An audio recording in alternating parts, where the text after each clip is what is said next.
आप सभी का स्वागत है हमारे 5th चैप्टर के 5वें चैप्टर के दूसरे भाग में, जो कि है पति और पत्नी की भूमिकाएं। आमेन। और हमारे ऑडियो सीरीज़ में परमेश्वर का हृदय विवाह के लिए। तो आज के इस भाग में, दूसरे भाग में, हम जो पत्नियों का जो जिम्मेदारी है या भूमिका है उसको हम जानेंगे। आमेन। तो पत्नियों के लिए जो पहली भूमिका है वो है कि वो एक सहायक है। आमेन। पत्नियां एक सहायक होती है। उत्पत्ति के अध्याय 2 में वचन 18 कहता है कि मैं उसके लिए एक उपयुक्त सहायक बनाऊंगा। आमेन। जो शब्द है सहायक, ये एक हिब्रानी शब्द से आता है जिसका मतलब है घेरना, घेर के रखना, सराउंड करना।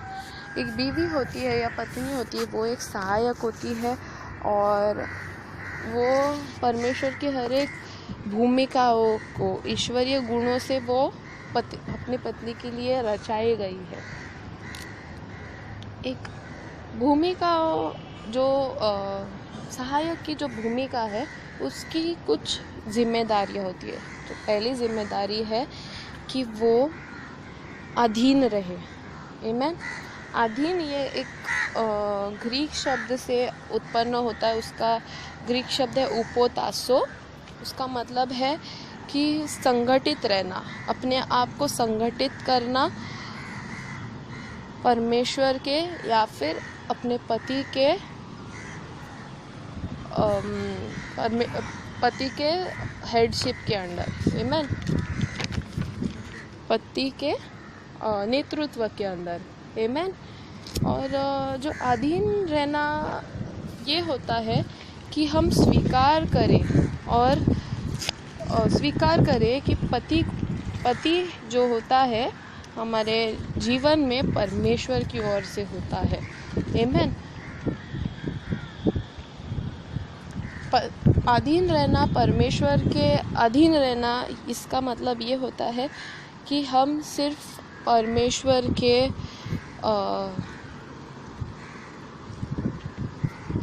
की सलाह के अधीन रहे। आमेन।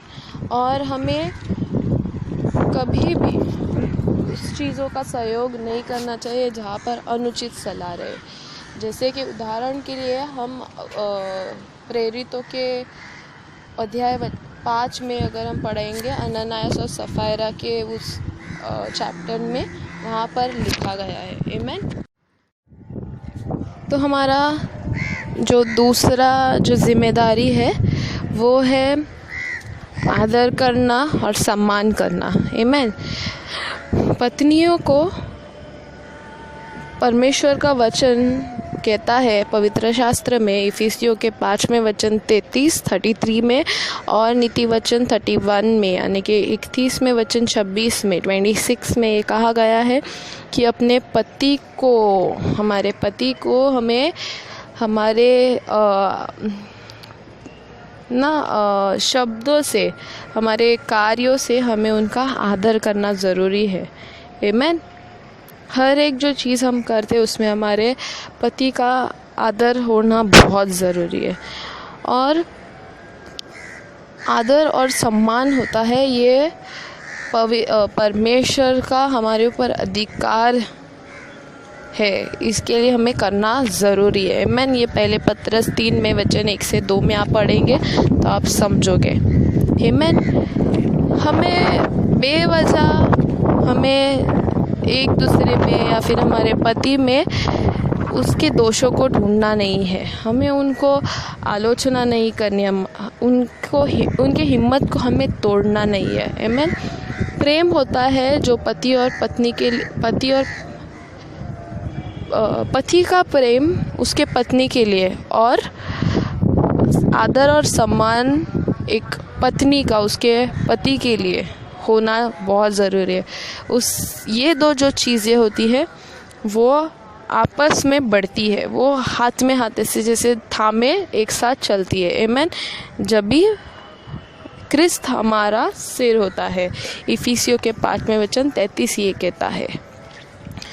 और जो तीसरा जो जिम्मेदारी जो पत्नियों के लिए परमेश्वर ने रखी है, जो हमें पालना ज़रूरी है, जिसके ऊपर हमें चलना है, वो होता है एक एडमिनिस्ट्रेटर का, यानी कि हमें प्रशासक बनना है। परमेश्वर ने हमें सारे स्किल्स दिए, हमें अलग तरीके से बनाया है, एक अनोखा बनाया है, जिससे हमें हमारे घर को चलाना है। आमीन। हम नीति वचन 31 में 31वें वचन 10 से 27 तक हम पढ़ सकते हैं। हमें हर दिन हमारे घर गृहस्थी को चलाने के लिए पवित्र आत्मा से और परमेश्वर से बुद्धि और ज्ञान और सलाह मांगना ज़रूरी है। उसे हमें रिसीव करना बहुत ज़रूरी है। परमेश्वर हमें हिदायत देंगे, हमें इंस्ट्रक्ट करेंगे। आमीन। और हमें यानी कि बीवियों को, पत्नियों को, हमारे जिस घर में हमें परमेश्वर ने ठहराया है, जिस घर के लिए, जिस पति के लिए, जिस पुरुष के लिए हमें ठहराया है, उसके घर के लिए हम एक आशीष का कारण बनेंगे। आमीन। और जब भी हमें किसी भी बात की कमी घटी होती है, तो हमें परमेश्वर का हमें ज्ञान पाना ज़रूरी है, ना कि हमें दुनिया का ज्ञान या अनुचित सलाह लेना नहीं है। आमीन।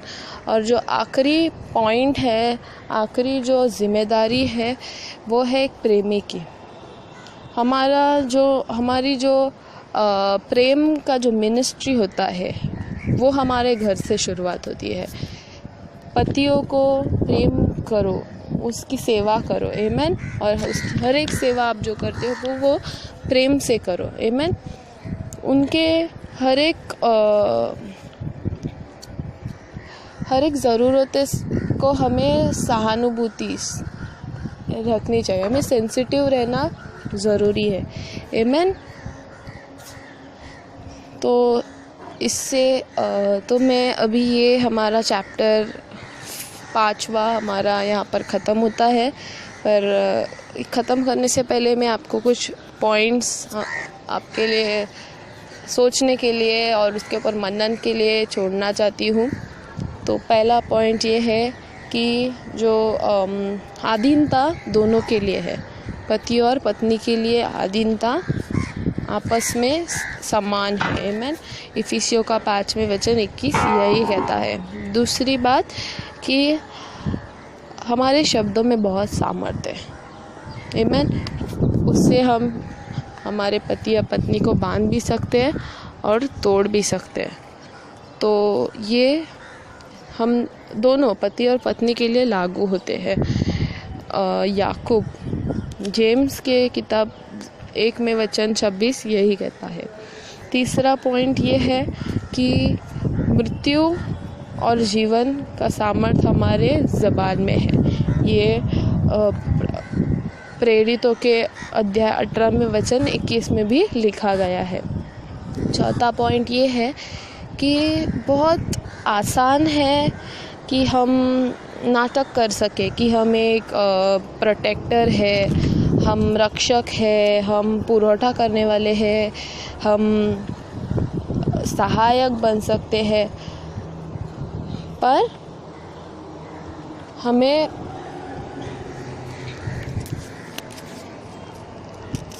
हमें प्रामाणिक बनना है और निष्ठा से हमारे जो परमेश्वर ने हमारे जीवन के ऊपर मांग रखी है कि हम पति पत्नी के इस भूमिका में निभाए, उसको हमें वैसे प्रामाणिकता से निभाना ज़रूरी है।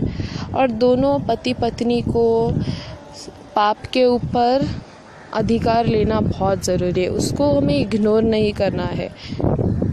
आमीन। तो इससे हम हमारा 5वां चैप्टर ख़त्म करते हैं और मैं विश्वास करती हूँ कि आप सबको इससे मदद हो रही है, इससे कुछ सीखने मिल रहा है। और अगले चैप्टर तक